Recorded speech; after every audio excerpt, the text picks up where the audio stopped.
वो अंग्रेज जिसे भारत के विभाजन के लिए दोषी माना जाता है। पढ़ें दिलचस्प किस्से।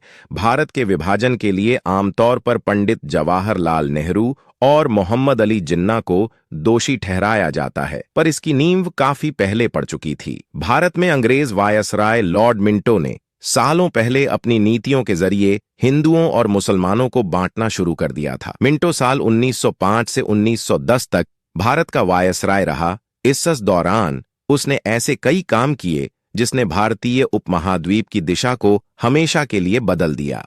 भारत के विभाजन के लिए आमतौर पर पंडित जवाहरलाल नेहरू और मोहम्मद अली जिन्ना को दोषी ठहराया जाता है, पर इसकी नींव काफी पहले पड़ चुकी थी। भारत में अंग्रेज वायसराय लॉर्ड मिंटो ने सालों पहले अपनी नीतियों के जरिए हिंदुओं और मुसलमानों को बांटना शुरू कर दिया था। इसी के कारण आगे चलकर दोनों के लिए अलग अलग देश की मांग शुरू हुई और भारत व पाकिस्तान दो देश बनाने पड़े थे। पुण्यतिथि पर आइए जानते हैं इससे जुड़े किस्से। लॉर्ड मिंटो का पूरा नाम गिलबर्ट इलियट मरे किन्नमाउंट मिंटो था। उसका जन्म 9 जुलाई 1835 को इंग्लैंड के लंदन में हुआ था। वह लॉर्ड मिंटो प्रथम का प्रपौत्र था। अंग्रेजों के शासनकाल में वह 1875 से 1905 तक कनाडा का गवर्नर जनरल था। फिर साल 1905 से 1910 तक भारत का वायसराय रहा। 1 मार्च 1914 को लॉर्ड मिंटो की मौत स्कॉटलैंड के रॉक्सबर्ग में हुई थी। हिंदुओं मुसलमानों को बांटने की नीति अपनाई लॉर्ड मिंटो के समय में ही हिंदुओं और मुसलमानों के लिए अलग अलग निर्वाचक मंडल बनाया गया था,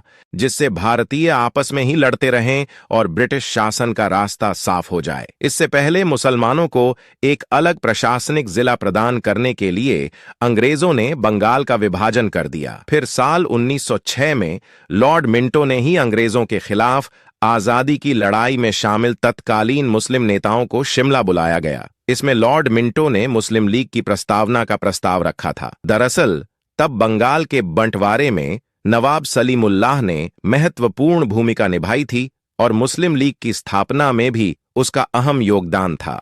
वीडियो को अंत तक देखने के लिए धन्यवाद। मिलते हैं एक नई खबर के साथ।